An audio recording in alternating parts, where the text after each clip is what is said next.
dense and regular arrangement of collagen fibers is seen in all except tendonல there is regular arrangement, ligamentலயும் regular arrangement, aponeurosusலயும் regular arrangement, periosteumலாம் collagen fibers வந்து irregular arrange ஆயிருக்கும். So periosteum is the answer. periosteumல தான் dense irregular collagen fibers.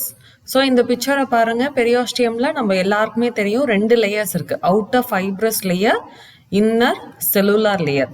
இந்த பிக்சர்ல பாத்தீங்கன்னா இந்த green colour collagen fibres வந்து outer fibrous லேயர்லேருந்து inner cellular லேயரை பியர்ஸ் பண்ணி உள்ள கார்டெக்ஸ்க்கு வந்து அட்டாச் ஆகுது. So what type of fibres are they? இந்த ஃபைபர்ஸை தான் நம்ம என்ன சொல்றோம்? அவுட்டர் ஃபைப்ரஸ் லேயர்லேருந்து இன்னர் செல்லார் லேயரை தாண்டி கார்டெக்ஸ்க்கு வந்து அட்டாச் ஆகுது. இந்த ஃபைபர்ஸ்க்கு பேர் தான் என்னன்னா ஷார்பீஸ் ஃபைபர்ஸ். ஷார்பீஸ் ஃபைபர்ஸ். Okay, thank you.